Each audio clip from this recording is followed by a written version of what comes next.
뉴스 시작합니다. 저는 동정민입니다. 국민의힘 2차 경선 투표가 잠시 후 3시간 뒤 마감됩니다. 일주일간 치열하게 맞붙었던 후보 4명 중에 2명으로 좁혀지게 됩니다. 과반 이상 득표자가 나올 경우 내일 바로 후보자가 최종 확정됩니다. 저희 채널에 있는 대선 36일을 맞아 여론조사를 실시했습니다.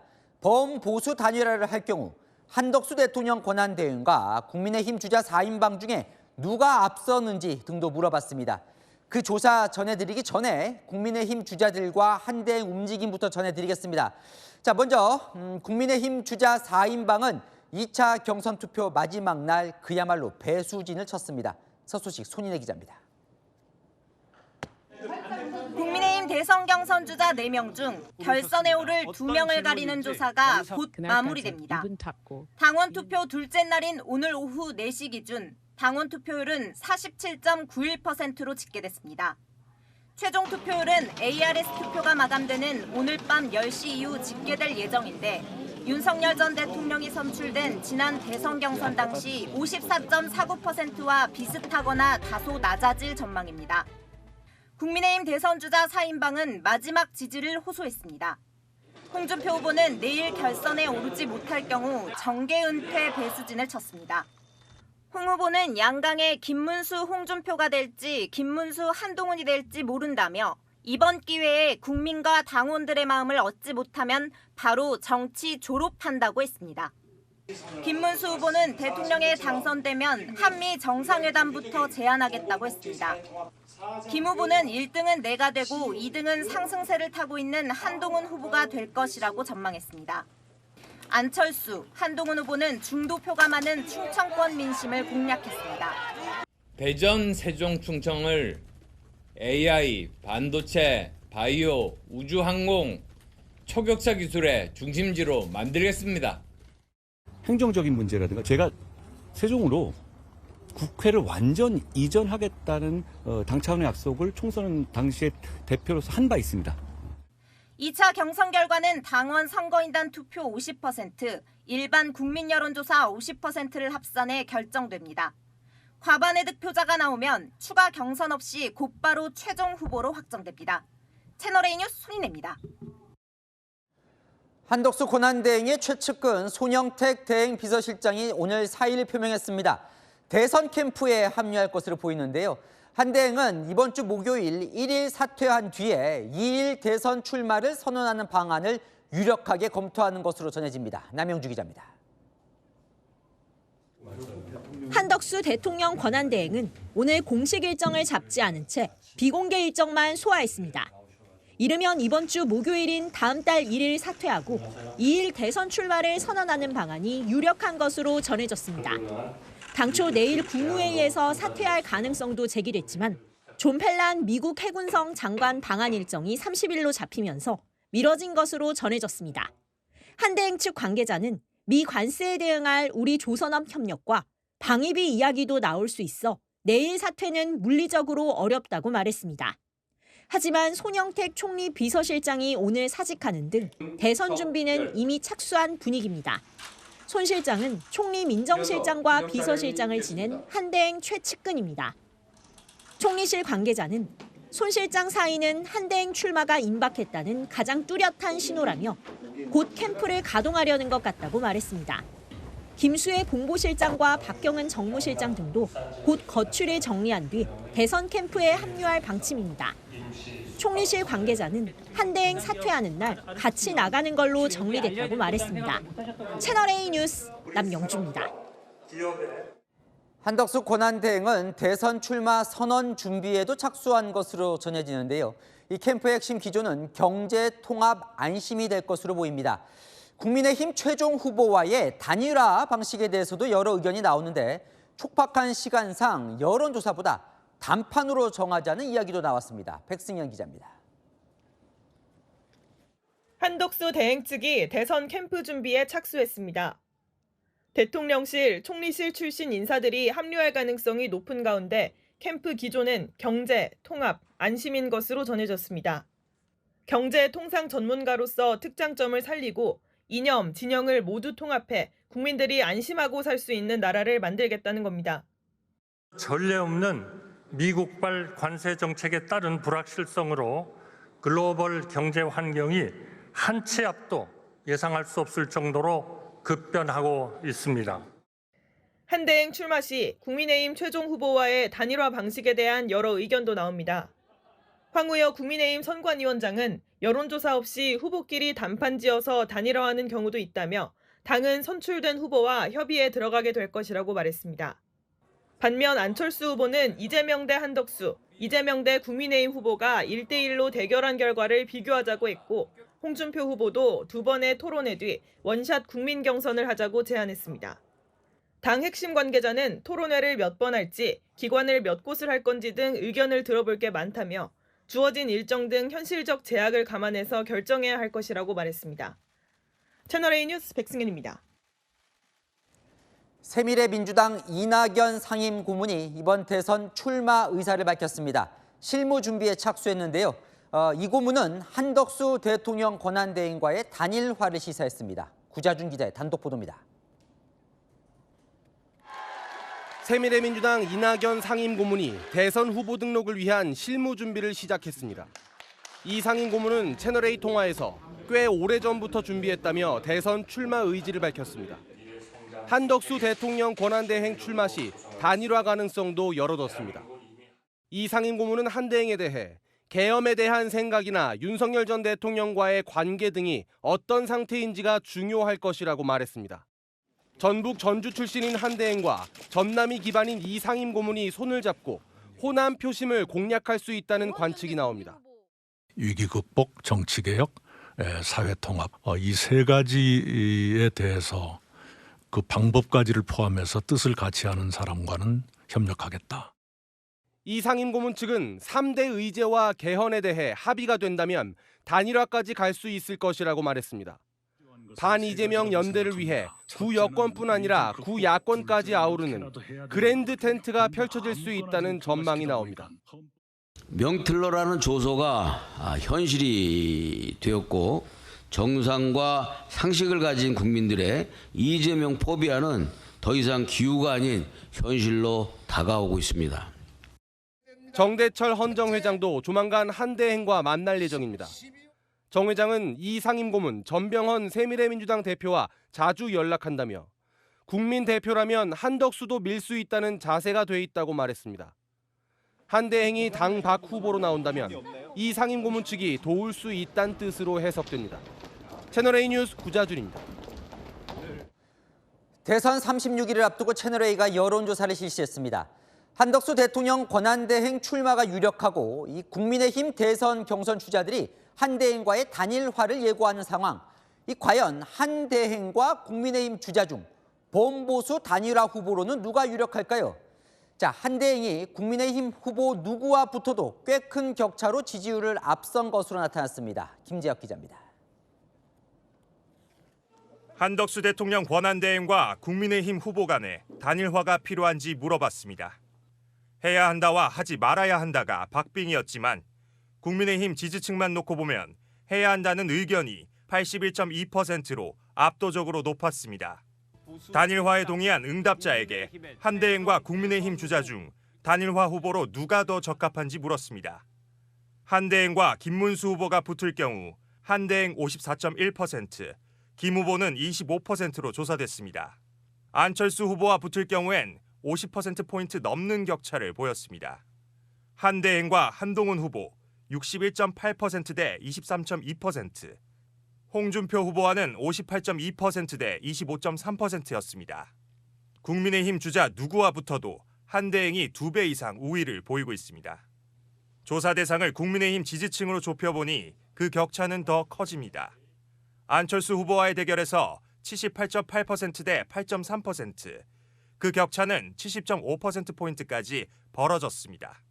한동훈 후보와 맞붙을 경우 70.8% 대 22.4%, 홍준표 후보와 양자 대결에선 67.6% 대 23.2%로 각각 40%포인트 넘는 격차를 보였습니다. 김문수 후보는 30%포인트 차, 일반 여론조사와 비슷한 차이를 유지했습니다. 국민의힘 누가 최종 후보가 되든 한덕수 대행과 단일화를 해야 한다는 국민의힘 지지층의 압박이 예상되는 대목입니다.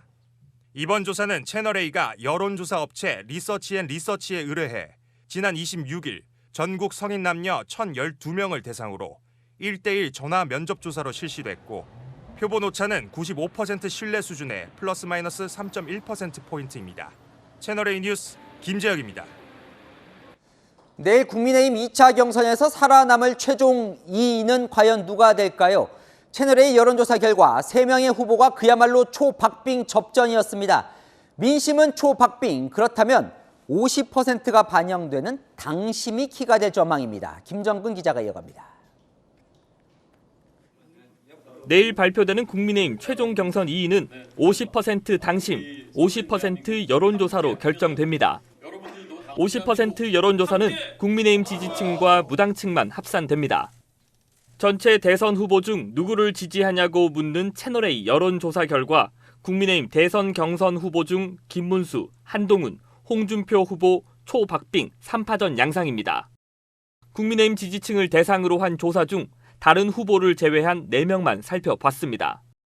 한동훈 후보 21.4%, 김문수 후보 18.3%, 홍준표 후보 16.2%, 안철수 후보 4.1% 순입니다. 무당층의 경우 한동훈 후보 8.2%, 홍준표 후보 6.5%, 김문수 후보 3.8%로 나타났습니다. 다만 이번 조사는 한대행을 포함해서 조사한 만큼 변동될 가능성이 있습니다. 내일 발표될 경선에서 50% 넘는 과반 득표자가 나올 경우 바로 후보가 확정되지만 치열한 3파전이라 그럴 가능성은 낮다는 전망입니다. 결선행 2인도 결국 50% 비중을 차지하는 당원 투표 결과가 좌우할 거란 전망입니다. 국민의힘 관계자는 당원 표심이 국민의힘 지지 여론층과 크게 다르지 않을 수 있다며 그야말로 예측 불허라고 말했습니다. 국민의힘 2차 경선 결과는 내일 오후 2시 공개됩니다. 채널A 뉴스 김정근입니다. 하지만 누가 되든 범보수 진영의 본선 경쟁력은 여전히 미지수입니다. 이재명 후보는 한덕수 권한대행을 포함해 범보수 후보 누구와 붙어도 양자 대결에서 과반 50%를 넘는 것으로 조사됐습니다. 이서영 기자입니다. 양자 대결 상황에서 누구에게 표를 줄지 물어봤습니다. 어제 최종 후보로 확정된 민주당 이재명 후보는 누구와 맞붙어도 과반 이상의 지지를 얻는 것으로 나타났습니다. 이 후보와 김문수 후보가 맞붙을 경우엔 이 후보가 52.6%, 김 후보가 29.4%였습니다. 안철수 후보와는 51.1% 대 25.5%를 기록했고 한동훈 후보가 나설 경우엔 52.9% 대 25.7%였습니다. 홍준표 후보와 맞붙었을 때는 51.1% 대 31.9%로 19.2%포인트 차이를 보였습니다. 국민의힘 후보들 중 가장 작은 격차입니다. 한덕수 대통령 권한대행 출마를 가정해 이 후보와 맞대결을 할 경우엔 52.8% 대 32.7%였습니다. 범보수 후보군 중 가장 높은 지지율을 기록했습니다. 이준석 개혁신당 후보를 더한 3자 대결 구도에서도 이재명 후보 강세는 이어졌습니다. 이재명 후보는 50% 안팎의 지지율을 기록했는데 3자 대결에선 한대행이 이 후보와 가장 적은 격차를 보였습니다. 아직 한대행이 공식 출마 선언을 하기 전이지만 호남 지역 지지율이 10%대에 그치고 중도층에서도 이재명 후보와의 격차가 큰 만큼 본선 경쟁력에선 다른 국민의힘 주자들과 큰 차이가 없다는 분석도 나옵니다. 채널A 뉴스 이서영입니다. 자, 국민의힘 대선 경선 주자 4인방 그야말로 치열한 승부를 벌이고 있죠. 과연 이들은 최종 후보가 선정이 되면 다 함께 뭉칠 수 있는 걸까요? 자, 국민의힘 지지층을 상대로 이 채널A가 원하지 않는 국민의힘 후보가 최종 후보가 됐을 때 누구를 뽑겠냐 조사를 했더니 다른 국민의힘 주자를 뽑겠다는 응답 57%에 불과했습니다. 투표하지 않겠다는 응답이 19.2%였습니다. 정현주 기자입니다.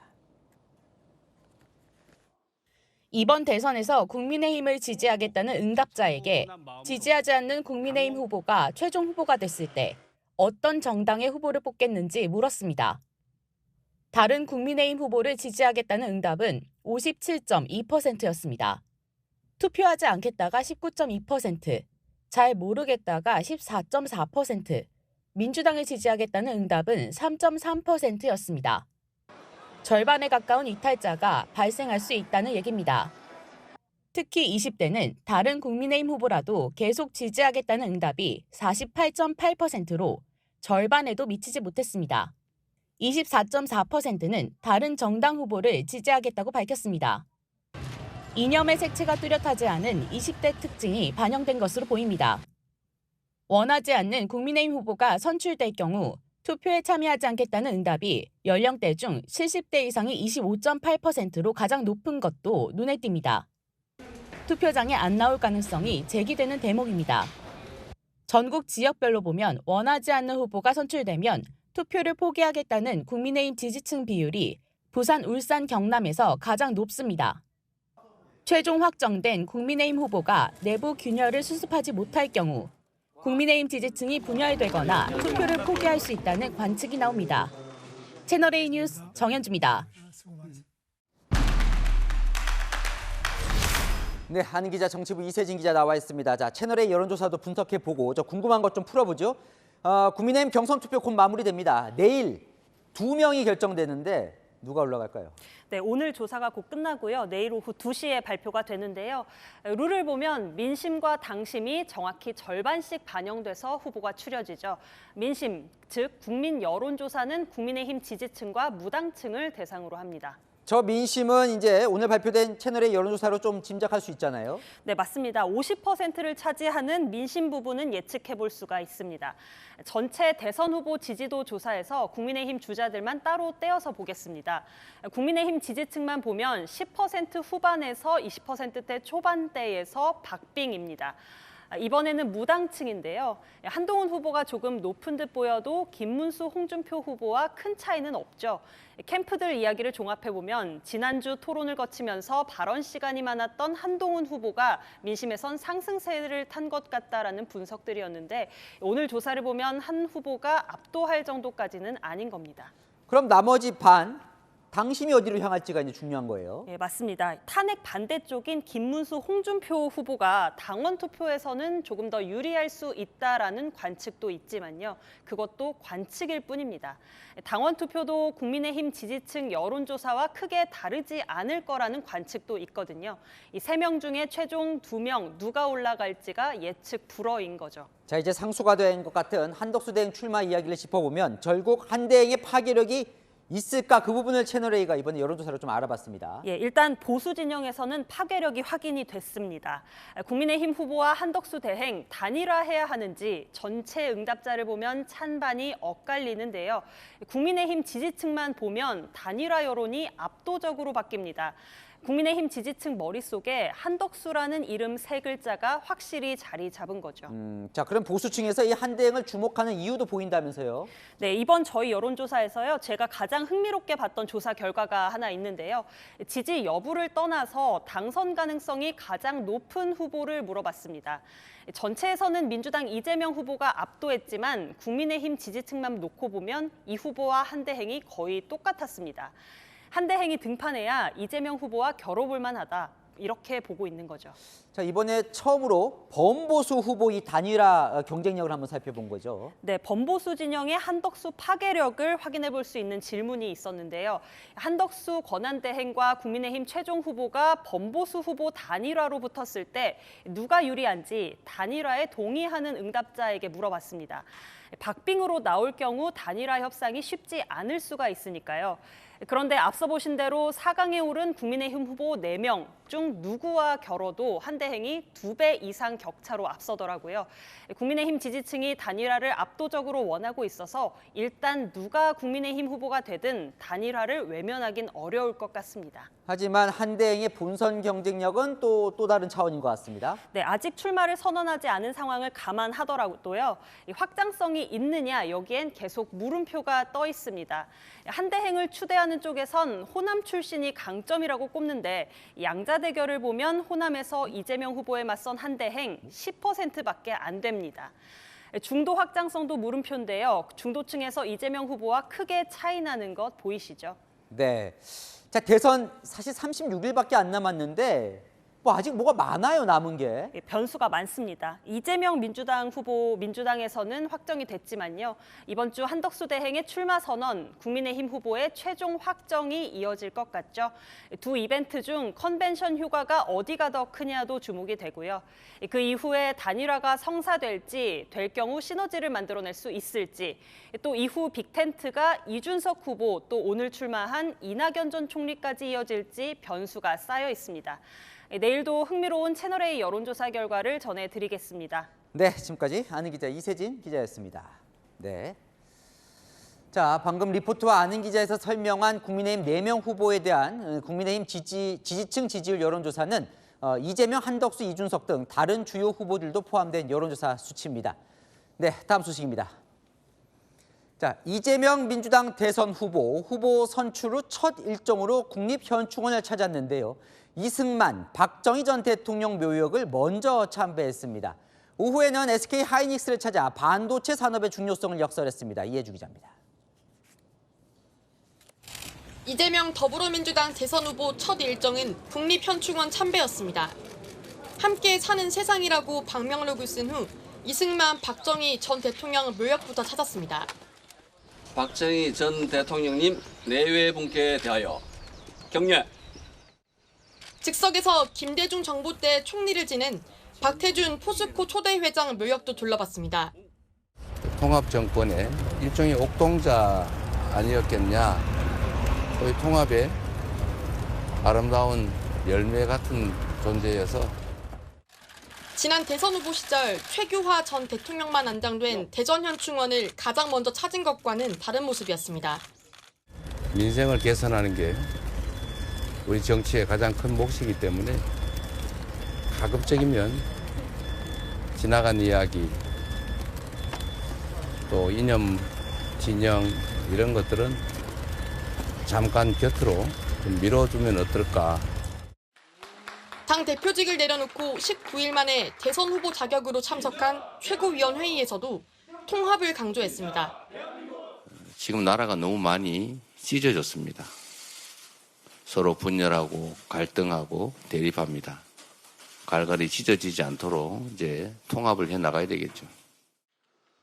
오후에는 SK 하이닉스를 찾아 반도체 산업 관련 간담회를 열었습니다. 반도체를 포함한 첨단 기술 생태계 구축에 어떤 준비들이 필요할지 얘기를 한번 좀 들었으면 좋겠습니다. 이 후보는 첫 공약으로 신속한 반도체 산업 특별법 제정을 내놨습니다. 다만 주 52시간 근로시간 제한 예외 제도를 특별법에 명시하는 문제는 별도로 언급하진 않았습니다. 채널A 뉴스 이해주입니다. 이재명 민주당 대선 후보 상임선거대책위원장에 보수 책사로 불렸던 윤여준 전 환경부 장관을 영입했습니다. 민주당은 김상욱 국민의힘 의원에게도 러브콜을 보내고 있는데요. 인사도 최대한 확장한다는 전략입니다. 이준성 기자입니다. 이재명 더불어민주당 대선 후보가 상임선거대책위원장으로 윤여준 전 환경부 장관을 영입했다고 밝혔습니다. 윤여준 전 장관님은 평소에도 저에게 조언도 많이 해주시고 제가 조언도 많이 구하는 편이고요. 보수 책사로 불리는 윤 전 장관에게 중책을 맡긴 겁니다. 이 후보는 당대표 시절이던 지난해 10월 윤 전 장관과 만났습니다. 이 정부가 별로 이렇게 국민의 신뢰를 받고 있는 것 같지 않아서 대표님 역할이 굉장히 크시다고 생각하죠. 민주당은 윤석열 전 대통령 탄핵을 공개 찬성한 김상욱 국민의힘 의원 영입도 추진 중입니다. 유승민계로 분류되는 보수 정당 3선 출신 권오을 전 의원도 내일 이 후보 지지선언과 함께 민주당에 입당합니다.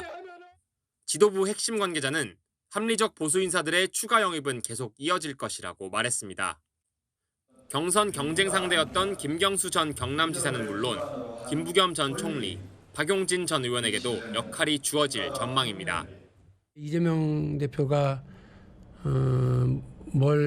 어떤 역할을 했으면 좋겠냐고, 또 흔들리는 지지층이 있으면 붙잡아주는 역할을 제가 해야 하지 않나? 채널A 뉴스 이준성입니다. 네, 한 달여 전 경북 지역을 덮친 산불의 악몽이 채 가시기 전에 대구 함지산에서 산불이 났습니다. 불길이 바람을 타고 빠르게 번지면서 국가 소방동원령이 발령됐는데요. 현장 연결해 지금 상황 어떤지 알아보겠습니다. 네, 배유미 기자, 불길이 민가로 향하고 있다고요? 네, 산불이 난 함지산 아래 민가 근처에 나와 있습니다. 어두워져서 잘 보이지는 않겠지만 희뿌연 연기가 이곳 뒤덮고 있는데요. 이렇게 마스크를 쓰고서도 숨을 쉬기 힘들 정도입니다. 해가 지면서 진화 작업에 나섰던 헬기들은 철수하고 있습니다. 이제부터는 야간 진화 작업으로 전환됩니다. 불이 난 건 오후 2시 1분쯤입니다. 건조한 날씨에 최대 순간풍속 초속 15m의 강풍까지 더해지면서 불은 민가 방향으로 빠르게 확산됐는데요. 산림당국은 오후 3시 40분 산불 2단계를 발령한 데 이어 오후 6시를 넘어서는 최고 등급인 산불 3단계를 발령했습니다. 장비 57대와 인력 700여 명을 투입해 총력 진화에 나서고 있지만 진화율은 지금까지 12%로 파악됐습니다. 산불 영향구역은 116헥타르로 추정되는데 총 화선 7.7km 중 6.8km가 남아있는 것으로 파악됩니다. 현장에 바람이 강하게 불고 연무가 가득해서 진화에 어려움을 겪었습니다. 소방당국도 산불이 민가 방향으로 확산하자 국가 소방동원령을 발령했습니다. 산림과 인접한 민가에 미리 물을 뿌려서 산불이 번지는 걸 막고 주요 시설을 보호하는 데 총력을 다하고 있습니다. 지금까지 대구 산불 현장에서 전해드렸습니다. 산불이 주택가 인근까지 닥치면서 주민 1,200여 명이 맨몸으로 긴급 대피해야 했습니다. 대구 도심의 도로들도 통제됐습니다. 계속해서 공국진 기자입니다. 주택가 곳곳이 희뿌연 연기로 가득 찼습니다. 긴급 출동한 구급차와 소방차가 배치됐고 소방대원들이 긴급 대피하라고 주민들에게 알립니다.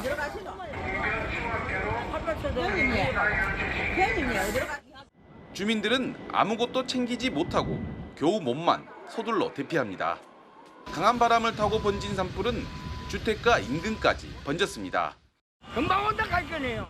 바람 불 거래. 특별히 몇 분만이니까 날아요. 그불 붙는다 칼 보고 요 저도 언니 요 하면 요 빌라인데 빌라 수돗물 가지고 그걸로 뒤에 다 껐다 좀 다 날아오는 걸 수돗물로 껐다 이제. 현재까지 899가구 주민 1,200여 명이 인근 학교 등으로 대피한 상태입니다. 산불이 난 대구 북구와 인접한 대구 도심은 물론 발화 지점에서 20km 가까이 떨어진 경북 경산시에서도 산불 연기가 목격됐습니다. 대구도로 곳곳도 산불로 전면 통제됐습니다. 경부고속도로 북대구 IC 등 일부 구간 양방향이 통제돼 차량들을 우회시키고 있습니다. 관할 지자체에선 주민들에게 재난 문자를 발송했습니다. 아직까지 접수된 인명피해는 없습니다. 채널A 뉴스 공국진입니다. 네, MZ세대를 조직원으로 영입해 세력을 확장하고 있던 인천 지역 폭력 조직원들이 무더기로 검거됐습니다. 이들은 식당에서 집단 패싸움을 벌이고 이유 없이 시민들을 폭행하기도 했습니다. 조현진 기자의 보도입니다. 건장한 남성이 식당에서 식탁을 뒤엎습니다. 몸싸움이 벌어지고 순식간에 아수라장으로 변합니다. 서로 주먹을 휘두르며 난투극이 이어집니다. 주변 일행들이 말려보지만 소용이 없습니다. 식당 직원들은 공포에 떨며 도망치고 다른 손님들도 겁먹은 표정입니다. 지난해 12월 인천의 한 식당에서 폭력 조직 간 집단 난투극을 벌인 모습입니다. 남성 한 명이 갑자기 건물 밖으로 뛰쳐나옵니다. 남성은 폭력 조직원들에게 둘러싸여 한참을 폭행당합니다. 폭력 조직원들이 번화가 한복판에서 시민에게 시비를 걸어서 차별 폭행에서 중한 상해를 가하는 실제 폭력의 피해까지 이어지는 사례들이 벌어지고 있습니다. 검찰은 지난 2022년부터 3년간 인천 지역 4대 폭력 범죄 단체에 대한 집중 수사를 벌여 97명을 기소했습니다. 이들은 이른바 MZ 조직원들을 대거 영입해 최근 세력을 확장하고 있었습니다. 검찰은 폭력 범죄 단체에 가입만 해도 징역 2년 이상 중범죄에 해당하는 만큼 강력히 대응한다는 방침입니다. 채널A 뉴스 조현진입니다. 대낮에 버스 정류장에서 여성의 치마 속을 불법 촬영하던 남성이 붙잡혔습니다. 이 남성을 체포하는 데 시민들이 큰 역할을 했는데요. 홍지혜 기자가 단독 취재했습니다. 검은색 옷을 입은 남성이 여성 뒤로 다가갑니다. 정류장 의자에 앉는 듯 하더니 곧바로 자리를 뜨는 남성. 이 상황을 지켜본 시민이 여성을 부른 뒤 불법 촬영을 한 것 같다며 남성을 가리킵니다. 여성이 곧바로 남성에게 달려가 가방을 낚아챘지만 남성은 아랑곳하지 않고 도망갑니다. 여성이 도와달라고 외치자 또 다른 시민이 쫓아가 남성을 뒤에서 끌어안습니다. 지난 26일 오후 4시 20분쯤 여성의 치마 속을 몰래 촬영한 남성을 시민들이 붙잡은 장면입니다. 신고를 받고 출동한 경찰은 이곳에서 시민들이 붙잡아둔 남성의 휴대전화를 확인한 뒤 남성을 체포했습니다. 핸드폰 안 열더라고요. 비밀번호가. 그러니까 술 많이 드셨냐? 좀 먹었으니까 봐줘라. 경찰 올 때까지 못 놔준다. 경찰은 남성을 불법 촬영 혐의로 입건하고 추가 범죄 여부를 수사하고 있습니다. 채널A 뉴스 홍지혜입니다. 충북 청주의 한 고등학교에서 흉기 난동 사건이 일어났습니다. 학생이 휘두른 흉기에 교장을 비롯해 시민들도 다쳤습니다. 김대욱 기자가 취재했습니다. 도로에 멈춰선 차량 앞으로 한 남성이 다가옵니다. 학교 체육복을 입었고 한 손에는 흉기를 쥐고 있습니다. 차에서 톡톡거리길래 무슨 일이라고 창문을 내렸는데 팍 찌르고 이제 도망갔어요. 이 남성은 인근 고등학교에 다니는 2학년 학생으로 불과 몇 분 전 학교에서 흉기 난동을 벌였습니다. 가해 학생은 흉기를 휘두른 뒤 학교 밖으로 도주해 이곳 저수지로 뛰어들었습니다. 출동한 소방이 가해 학생을 구조한 뒤 경찰에 체포됐습니다. 교장을 비롯해 3명이 흉기에 찔리는 등 교직원 4명이 다쳤고 학교 밖에서 시민 2명도 부상을 입었습니다. 가해 학생도 경상을 입어 병원으로 이송됐습니다. 모두 생명에는 지장이 없는 것으로 전해졌습니다. 가해 학생은 특수교육 대상자인 것으로 확인됐습니다. 특수교육 관련 서비스, 방과후라든지 치료 지원 또는 특수 선생님과의 어떤 상담 이런 것들을 받고 있습니다. 면담 과정 중 특수교사가 비명 소리를 질렀고 이후 복도에서 교장 등과 대치하던 중 난동이 벌어진 겁니다. 가해 학생에겐 범행에 쓰인 흉기 이외에도 집에서 가져온 여러 개의 흉기들이 있었습니다. 경찰은 가해 학생과 피해자 등을 상대로 정확한 범행 동기와 경위를 조사 중입니다. 채널A 뉴스 김대욱입니다. 네, 교도관과 군인을 사칭해 보이스피싱 범죄를 저질러온 조직의 동남아 현지 소굴 영상을 채널A가 입수했습니다.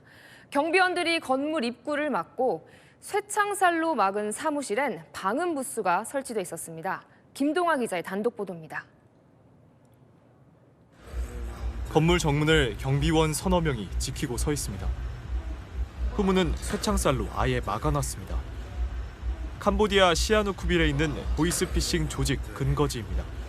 그거는 안쪽에 지금 4명이 있는 거고 밖에 쪽에 3-4명이 더 있습니다. 후문 쪽으로 나가니까 이제 철조망으로 다 막아놨고. 사무실엔 보이스피싱을 위한 컴퓨터 여러 대가 놓여 있고 또 다른 방엔 방음 부스가 있습니다. 5개가 따로 있습니다. 그런 방이. 그러니까 소음 방지하는 거죠. 조직이 고수익 알바라고 유인하더니 현지에서 여권을 압수하고 감금을 해왔다고 주장하는 전직 조직원. 조직은 이곳에서 교도관이나 군인으로 사칭해 자영업자들에 접근한 뒤 한 업체에 대량 주문을 해주면 웃돈을 얹어 사겠다고 속이고 돈을 빼돌렸다고 말합니다. 명함하고 군부대 소속 이제 그런 명함을 보내주고 갑자기 업체에서 전투식량 단가를 올리려고 한다. 사장님이 대신 좀 전화 좀 해주면 되지 않겠느냐. 공공기관 사칭 보이스피싱 피해 금액은 최근 3달 동안 40억가량 늘었습니다. 경찰은 해당 조직을 추적하고 있습니다. 채널A 뉴스 김동아입니다. 해킹으로 고객의 유심 정보가 유출된 SK텔레콤이 오늘부터 유심 무상교체 서비스를 시작했습니다. 이른 아침부터 전국의 대리점 앞에 긴 줄이 늘어섰는데 확보한 물량이 턱없이 부족해 대부분 발길을 돌려야 했습니다. 우현기 기자가 취재했습니다. 오전 8시 문을 열지도 않은 SKT 대리점 앞에 긴 줄이 생겼습니다. 유심을 교체하기 위해 이른 새벽부터 고객들이 몰려든 건데 오전 9시 개장 직전에만 100명가량이 줄을 섰습니다. 7시 50분에 와서 아무래도 유심이 문제가 되니까 빨리 바꿔야 되는 그런 부분들 때문에 일찍 왔습니다. 오전 9시 대리점에 불이 켜지자 고객들이 밀려들기 시작합니다. 네, 지금 대리점이 문을 연 지는 1시간 정도 된 상황입니다. 그런데 보시다시피 아직까지 유심 교체를 위해 대기하는 줄만 50m가 넘는 상황입니다. 수백 명이 대기했지만 유심 교체가 가능한 고객은 100명에 불과했습니다. 몇 번에서 끊긴 거예요? 모르겠어요, 우선. 100명밖에 안 하는 게 말이 되나? 내 앞에서 끊어버리고 뭐 내일 또 9시에 오라고 하는데 황당하잖아. 와서 KT로 바꾸든지 해줄 생각도 좀 하고 있다고. 화가 나. 서울 신촌 등 다른 지역의 SKT 대리점도 대혼란이 이어졌습니다. 유심 교체하는데 경찰분들이 좀 오셨거든요. 그래서 고성이 좀 크게 들릴 정도였거든요. SKT는 유심 교체에 앞서 무단으로 정보를 복제하지 못하도록 해주는 유심 보호 서비스에 가입할 것을 당부했습니다. 또한 해당 서비스에 가입했음에도 고객이 해킹 피해를 입을 경우 100% 보상하겠다고 약속했습니다. 채널A 뉴스 우현기입니다. 뒷금이란 말 들어보셨나요? 금을 사고 팔 때 세금을 아끼려고 현금으로만 거래하는 방식인데요. 최근 치솟은 금값에 뒷금 거래가 성행하고 있습니다. 현장 카메라 이현재 기자가 취재했습니다. 올해 들어 하루 평균 금 거래량이 연일 최고치를 기록하고 있습니다. 하지만 실제 금은방에서 얼마나 많은 금이 거래되고 있는지 파악할 방법이 없습니다. 현장으로 가보겠습니다. 금은방 10곳을 돌며 금 1돈짜리 돌반지 가격을 알아봤습니다. 이날 금 공식 시세는 57만 원. 세공비와 부가가치세 10%를 더하면 60만 원이 넘어야 하는데 오히려 더 싼 가격을 부릅니다. 기본 하시면 59만 5천 원이요. 한 돈이요? 기본 디자인은 59만 5천 원이에요. 58만 원까지 드립니다. 부가세를 붙이지 않고 현금으로만 거래하는 이른바 뒷금 거래입니다. 현금 영수증 발급도 거부합니다. 현금 영수증 돼요? 없이 하는 거죠. 이거 저희는 판매할 수 없어요. 죄송해요. 딴 데다 보시면 나을 것 같아요. 카드로 결제하겠다고 하자 갑자기 가격이 오릅니다. 카드 하시면 비싸세요. 카드 하시면 지금 한 76만 원입니다. 카드는 시세가 79만 2천 원. 현금보다 20만 원이나 비싸진 겁니다. 금은방 10곳 중 8곳이 이렇게 뒷금 거래를 유도했습니다. 무조건 현금을 가져와야 된다고 하더라고요. 계좌이체도 안 되고. 우리나라는 금거래에 부가가치세 10%가 붙습니다.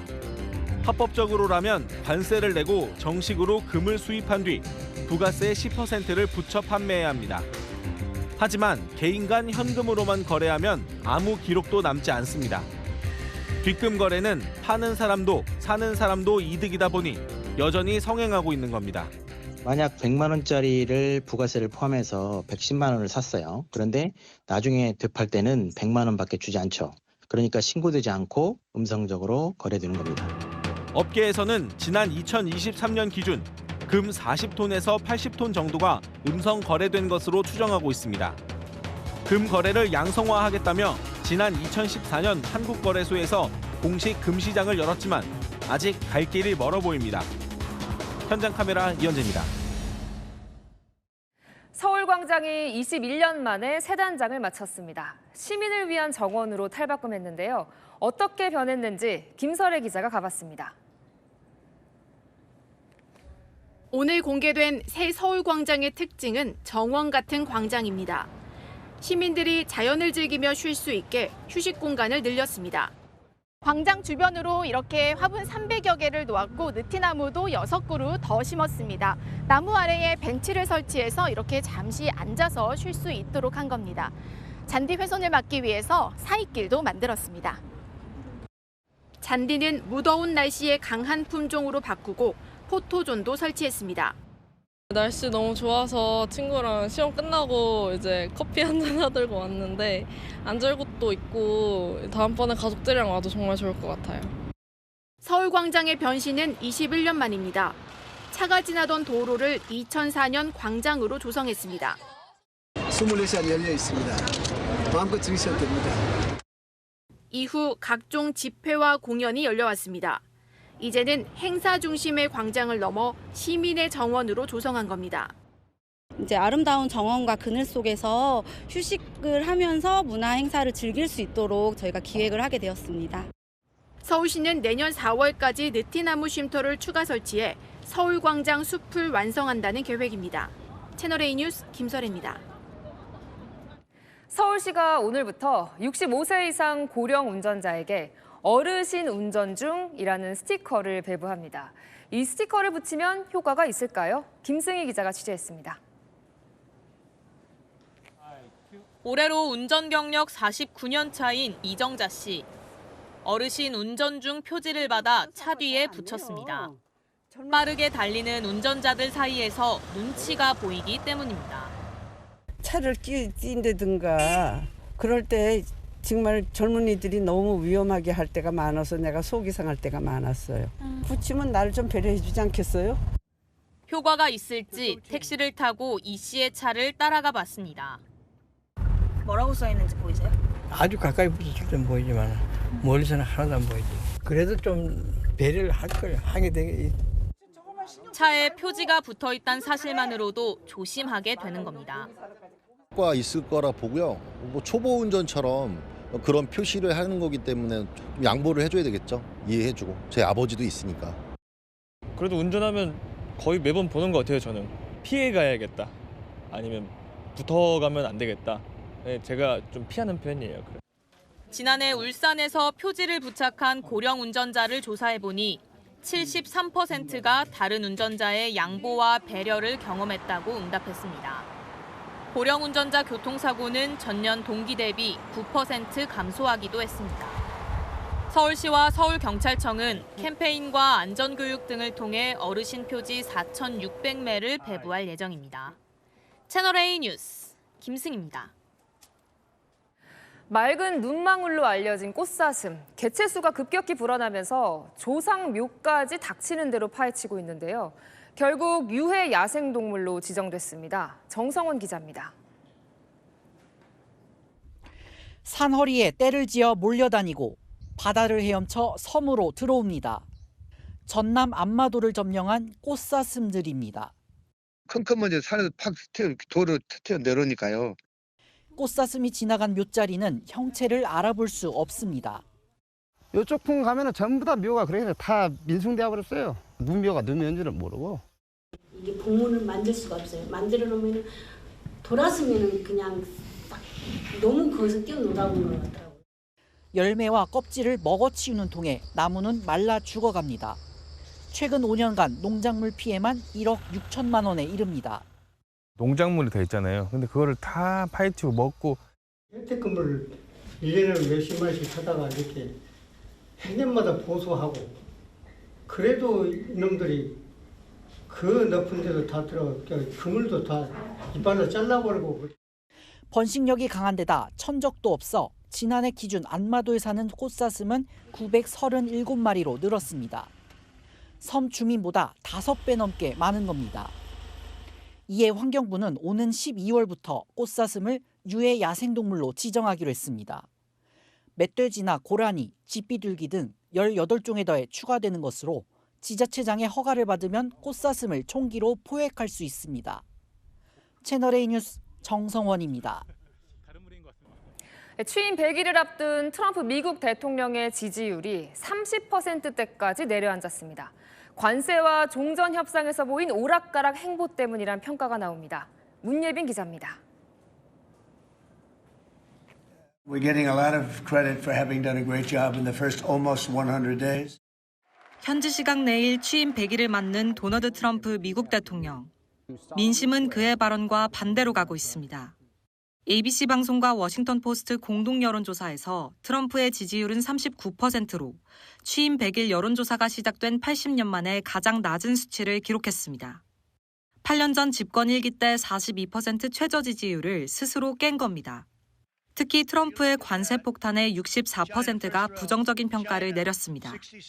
145%까지 때린 대중관세를 스스로 인하할 수 있다고 하는 등 트럼프의 오락가락 행보가 유권자들에게 두려움을 안겨줬다는 평가가 나옵니다. 오락가락 정책은 관세뿐 아니라 러시아 우크라이나 전쟁 종결에서도 나타나고 있습니다.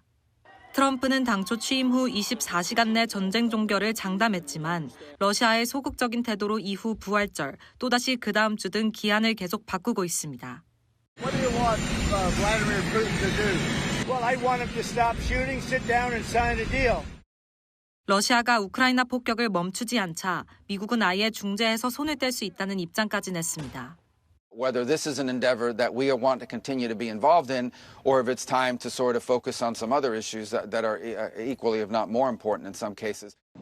CNN은 지지율 저하가 현안 처리 능력에 대한 신뢰도가 떨어졌음을 보여주는 것이라고 비판했습니다. 채널A 뉴스 문예빈입니다. 파병 사실을 부인하던 러시아와 북한이 갑자기 파병을 공식 인정했습니다. 러시아는 필요하다면 북한에 군사 원조를 제공하겠다고 밝혔는데요. 한반도 유사시 러시아가 개입할 수 있다는 의미입니다. 이솔 기자의 보도입니다. 북한 관영 매체들이 오늘 일제히 북한군의 러시아 파병 사실을 알렸습니다. 국가 수반의 명령에 따라 쿠르스크 지역 해방작전에 참전한 우리 무력 구분대들은 러시아 연방의 영토를 해방하는 데 중대한 공헌을 하였다. 지난해 10월 우크라이나와 한국 국가정보원이 북한군 파병 사실을 공개한 뒤에도 북한과 러시아는 내내 파병을 부인해왔습니다. 그러다 현지 시각 그제 러시아가 파병 사실을 공개적으로 밝히자 북한도 하루 만에 인정한 겁니다. 전문가들은 러시아가 쿠르스크에서 승기를 잡았다고 판단한 데다 다음 달 전승절을 앞두고 김정은 북한 국무위원장을 초대하기 위해 발표한 것으로 보고 있습니다. 특히 러시아 크렘린궁은 오늘 북한의 발표를 기다렸다는 듯 또다시 감사의 뜻을 전했습니다. 이 과정에서 러시아는 필요시 북한에 군사적 원조를 제공할 수 있다고도 밝혔습니다. 한반도 유사시 러시아의 개입 가능성이 높아졌다라고 판단이 됩니다. 실질적으로 북한이 파병을 함으로써 전례를 만들어놨다는 것이죠. 이에 우리 국방부와 외교부는 북한이 범죄 행위를 자인한 것이라고 강도 높게 비판했습니다. 채널A 뉴스 이솔입니다. 그제 이란 남부의 항구에서 발생한 폭발 사고로 사망자가 40명까지 늘었습니다. 부상자도 1,200명을 넘어섰는데요. 김용성 기자입니다. 불길이 점점 거세지자 차량과 사람들이 혼비백산 달아납니다. 주변 건물에선 창밖을 보던 여성이 엄청난 충격에 그대로 날아갑니다. 현지 시각 그제 낮 발생한 이란 남부 항구 폭발 사고, 사망자는 현재까지 40명으로 늘어났고 부상자도 1,200명을 넘어섰습니다. 사고 현장에선 불길 진화와 인명 구조가 이어지고 있지만 피해 규모가 커서 끝이 보이지 않습니다. حتما تلاش خواهیم کرد که هم به کسانی که جانشون از دست دادن بگیم به خانواده‌هاشون رسیدگی کنن و هم عزیزانی که مجروح شدن حتما رسیدگی خواهیم. 폭발 사고의 정확한 원인은 아직 밝혀지지 않고 있고 이란 국방부는 미사일 고체 연료를 만드는 주 재료가 폭발한 것이란 주장도 부인하고 있습니다.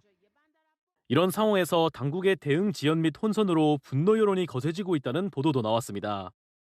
이런 가운데 이란 수도 테헤란에선 낭대를 동반한 폭풍우가 몰아치며 2명이 사망하고 수십 명이 다치는가 하면 버스 정류장에서 대형 화재가 발생하는 등 곳곳이 혼란을 겪고 있습니다. 채널A 뉴스 김용성입니다.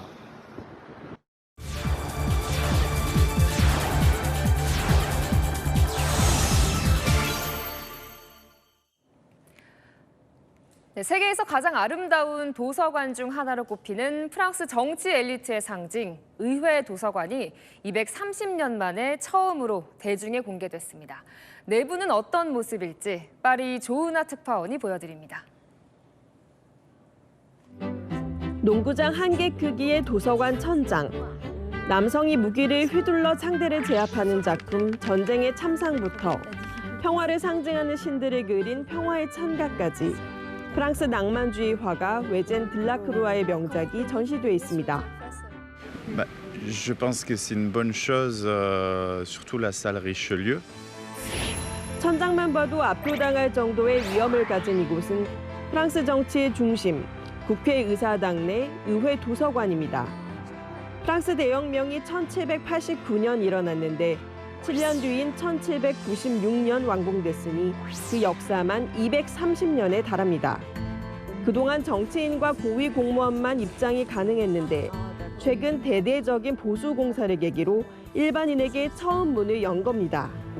내부에 들어오자마자 정치, 법, 과학 등 다양한 분야의 책 70만 권이 위엄을 드러냈습니다. 프랑스 대혁명의 사상적 토대를 준 장자크 루소가 1760년대에 쓴 고백록이나 공포 정치를 휘두른 로베스피에르의 헌법책 등 프랑스 정치 사회의 근간이 되는 고서들이 가득합니다. 이곳에는 이렇게 오래된 책들과 함께 프랑스의 영웅 잔다르크의 재판 관련 문서 등 진기한 자료들도 보관되어 있습니다. 레미제라블의 작가 빅토르 위고가 직접 쓴 편지, 1700년대 향수병과 거울 등 유물 200여 점도 볼 수 있습니다. 도서관 측은 역사적인 공간에 누구나 발을 들일 수 있도록 벽을 허물고 싶었다고 말합니다. C'est de montrer aux citoyens français ou aux autres personnes de se dire qu'en fait c'est un lieu où ils peuvent venir effectivement. 앞서 일부 열람실을 개방한 프랑스 국립도서관은 관광 명소가 됐고 콧대 높던 루브르 박물관도 명품 브랜드의 의상을 전시하는 등 역사와 전통이 깃든 장소들에 새로운 시도가 이어지고 있습니다. 파리에서 채널A 뉴스 조은아입니다. 이재명 민주당 대선 후보의 최측근이었던 정진상 전 당대표 정무조정실장이 대장동 민간업자 재판에 증인으로 나섰습니다. 출석은 했지만 증언은 거부했습니다. 그 거부한 이유를 기자들이 물어봤습니다. 송정현 기자입니다. 오늘 대장동 민간개발업자 재판에 출석한 정진상 전 더불어민주당 당대표 정무조정실장. 재판부가 증인으로 채택하고 처음으로 법정에 나왔습니다. 정 전 실장은 대장동 개발과 관련해 성남시장이었던 이 후보와 만난 경위와 아는 사이인지 같은 검찰의 질문부터 증언을 일절 거부했습니다. 자신이 피고인 신분으로 대장동 관련 재판을 받고 있고 어떤 증언을 해도 언론이 비틀었을 것이라는 게 증언 거부 이유였습니다. 재판부는 증언 거부권을 인정하면서도 정 전 실장이 계속 증언을 거부하자 자료가 제시되면 보기라도 하라고 지적했습니다. 증언 안 하신 이유는 다음에 말씀드리겠습니다. 지금 시기가 아닌 것 같아요. 정 전 실장은 앞선 공판에선 치과 진료 일정 등을 이유로 출석하지 않았습니다. 정 전 실장보다 먼저 증인으로 채택된 이 후보는 같은 재판에 5차례 불출석해 과태료 800만 원이 부과됐습니다. 이 후보의 불출석에 이어 정 전 실장도 증언을 거부하고 나서면서 재판 공전이 길어지고 있습니다. 채널A 뉴스 송정현입니다. 내일 발표되는 국민의힘 대선 후보 2차 경선 그리고 결선 투표는 당원 투표 50%가 반영되는 만큼 당원이 많은 대구 민심이 중요합니다. 자, 민심을 확인하는 대선 더 스팟, 보수의 심장 대구를 찾았습니다. 최승현 기자입니다. 제가 있는 이곳은 대구 서문시장입니다. 정치인이라면 꼭 들러야 한다는 TK 대구 경북 지역의 민심 1번지로 꼽히는데요. 보수 여론의 바로미터인 대구 민심은 과연 어디로 향할까요? 대구 경북은 국민의힘 책임당원의 3분의 1이 있는 만큼 최대 격전지로 꼽힙니다. 할 수 있다! 할 수 있다! 해보자! 그래도 5년 만에 오니까 정말 많이 번창하고 너무 보기 좋습니다. 고맙습니다. 안녕하세요. 고맙습니다. 신공항 건설 거점공항이 될 수 있도록 그렇게 추진을 하도록 하겠습니다. 최근 TK 지역 여론조사를 보면 박빙 승부가 펼쳐지고 있습니다. 보수 정당이 배출한 대통령의 탄핵으로 빚어진 대선인 만큼 탄핵 찬반 입장이 지지 후보를 선택하는 기준이 되고 있습니다. 탄핵을 지지하는 두 사람 후보에게는 마음이 가지 않고 불만을 많이 가지고 있어요. 아무래도 그 민주당 이재명 후보하고 최종 결선에서 붙었을 때 중도층이 아마 지지를 많이 할 것 같고 결선을 앞둔 국민의힘 후보들 막판 대구 지역 표심 잡기에 안간힘을 쓰고 있습니다. 다만 국민의힘 후보군 내에선 뽑을 사람이 없다면서 한덕수 대통령 권한대행 차출론을 언급하는 비율도 적지 않았습니다. 단일화되면은 조금 더 힘이 더 생기지가 않을까. 정치적으로 아주 연륜도 있고. 국무총리 나오시면 대화 한정입니다. 똑똑하고 아주 비리가 없잖아요. 과연 대구의 민심은 누구의 손을 들어줄까요? 안방을 둘러싼 혈투는 지금 여기서 시작됩니다. 대선 더 스팟 채널A 뉴스 최승현입니다. 성혜랑 기자와 여랑야랑 시작합니다. 첫 번째 주제 보겠습니다. 박정희 노무현 전 대통령을 내세운 대선 후보가 있다면서요? 네, 각각 이재명 후보와 또 홍준표 후보인데요. 바뀐 거 아닙니까? 그렇게 생각하실 수도 있지만요. 서로 상대 진영의 전직 대통령을 지목한 겁니다. 먼저 이 후보, 오늘 이승만 박정희 전 대통령 묘역부터 찾았죠. 박정희 전 대통령은 그야말로 독재자입니다. 친일 매국 세력의 아버지. 한편으로 보면 근대화에 공도 있는 거죠. 다 묻어두자 이런 얘기는 아니고 당장 급한 것은 국민 통합이고. 네, 통합 행보 차원이겠네요. 네, 압도적으로 민주당 대선 후보에 확정이 됐으니 이젠 외연 확장에 나섰다는 분석입니다. 홍준표 후보는 이 경선 앞두고 노무현 전 대통령 꼽았어요. 맞습니다. SNS에 이 이회창 대세론을 극복한 2002년 노무현 당선 스토리를 따라가겠다고 했는데요. 홍 후보, 6년 전엔 노 전 대통령에 대해 이렇게 평가했습니다. 솔직했던 분이죠. 노무현 저격수라는 이야기도 들은 적이 있습니다. 그분에 대해서 나쁘게 생각을 해본 일이 없습니다. 상대 진영 대통령이더라도 인정해주는 모습, 진심이라면 국민 통합엔 도움될 것 같네요. 네, 다음 주에 보겠습니다. 한덕수 대행과 이준석 후보 같은 학교 출신이라면서요? 네, 둘 다 미국 명문 하버드대 출신이죠. 이준석 후보는 학부 출신, 또 한덕수 대행은 대학원에서 석박사 학위를 땄습니다. 그러다 보니 정치권에선 하버드 동문 연대설이 솔솔 나오고 있는데요. 그 이유, 둘의 남다른 모교 사랑 때문입니다. Checking whether everything is going perfectly. I'm a graduate of Harvard. Really? Yes. 굳이 거기서 학교 동창을 발견하신 반가운. 샌들 교수님 참 창문만 봐도 저는 대학교 시절이 생각나네요. 그때 교수님도 더 젊었고 저도 젊었던 것 같습니다. 하버드에 주시면 알리고 싶을 만도 할 것 같은데 뭐 그렇다고 학연 겹친다고 뭐 연대를 할까요? 네, 그렇죠. 그래서 홍준표 후보 캠프는요. 이준석 후보와 연대할 후보는 다름 아닌 홍준표 후보라고 치고 나왔습니다. 전혀 없습니다. 이재명 후보하고 우리 권성동 원내대표하고 중앙대 동문이니까 중앙대 연대 가능성, 그거는 전혀 가능성이 없다. 뭐 결국 연대는 두 사람의 생각이 가장 중요하겠죠? 네, 이 후보 측도요. 이 모교는 모교, 동문과의 연대는 별개라면서 선을 긋더라고요. 결국 한대행도 국민의힘의 아류다. 연대할 생각이 없다고요. 추대위라는 곳에서 하버드 나온 한덕수 대행이 대통령감이라고 했는데 사실 하버드 하면 제가 더 많이 떠오르지 않겠습니까? 간접 홍보해 주시는 것 같아가지고 감사드립니다. 또 한대행 추대론이 반기문 현상과 비슷하다며 성공 가능성을 낮게 봤는데요. 같은 동문이란 인연도 대선 앞에선 무색해지는 것 같죠. 네, 지금까지 여랑야랑이었습니다. 맑은 날씨가 이어지며 기온이 오르자 대기가 바짝 메마르고 있습니다. 현재 전국 대부분 지역으로 건조특보가 확대됐고요. 동해안을 따라서는 건조경보까지 발효된 상태입니다. 바람도 강해서 불씨 관리 철저히 해야겠습니다. 주 초반 따뜻한 날씨가 이어지겠고 모레 수요일은 서울 25도까지 오르며 다소 덥게 느껴질 수 있습니다. 내일 전국이 맑은 가운데 아침에는 서울 8도, 춘천 3도에서 시작하고요. 내륙에는 서리가 내려 농작물 피해 유의하셔야겠습니다. 낮 기온은 오늘과 비슷한데요. 서울 20도, 대구는 24도까지 오르겠고요. 일교차가 15도 안팎으로 크게 나겠습니다.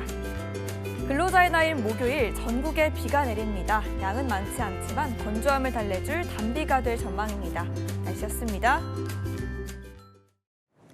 뉴스에 마칩니다. 시청해주셔서 감사합니다.